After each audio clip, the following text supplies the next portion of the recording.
Hi, I'm Lloyd Magan. My topic is all about where do things go wrong. First is poor metrics. The metrics that company chooses must actually promote the performance it wants. You need to understand why your company having a poor metrics. Ability and motivation go together to impact performance, and the most successful performance improvement efforts combine strategies for improving each. This creates a positive environment where people feel supported to reach their performance potential and feel valued, knowing that the organization wants to find a good fit for their ability. Second is poor targets. Selecting the right targets is both science and art. If they are too easy, they won't improve performance. If they are out of reach, staff won't even try to hit them. The best targets are attainable, but with a healthy element of stretch required. Targets should push your team and present a challenge of stretch compared to current performance.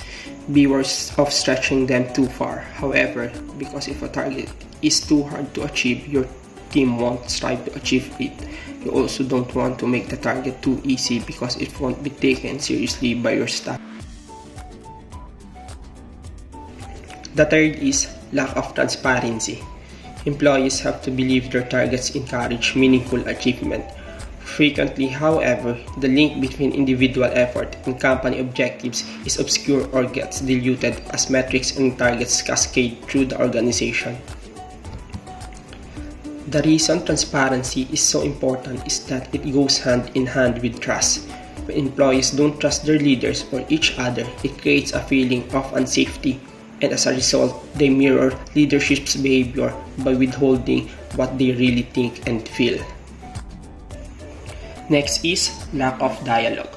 Performance management doesn't work without frequent, honest, open, and effective communication. Metrics aren't a passive measure of progress, but an active part of an organization's everyday management.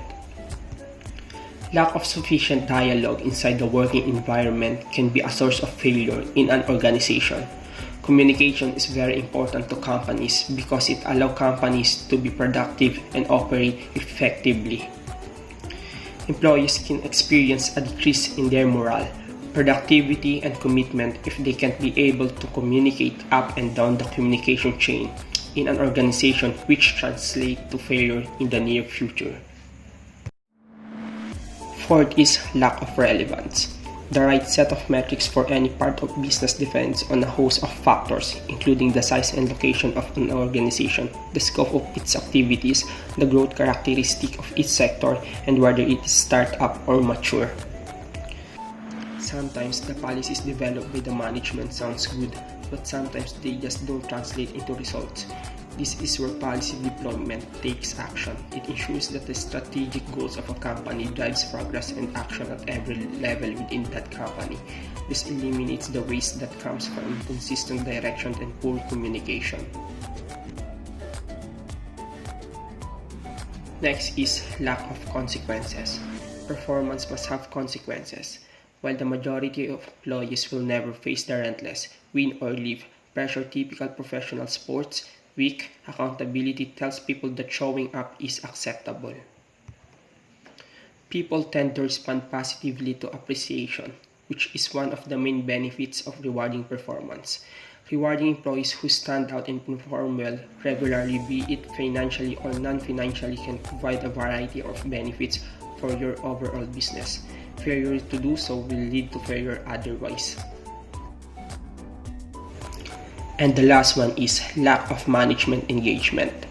The words of Toyota Honorary Chairman Fujie Cho, quote, "Go and see, ask why, show respect," unquote, are now famous as basic clean production principles. Great business leaders and human resources professionals know the benefits of effective working relationships. These are relationships between the manager and its employees. Positive interactions increase good feeling, increase morale, and improve work satisfaction. While on the flip side, lack of management engagement results to confusion, anxiety, tension, and uncertainty, which adversely affect work efficiency and company productivity.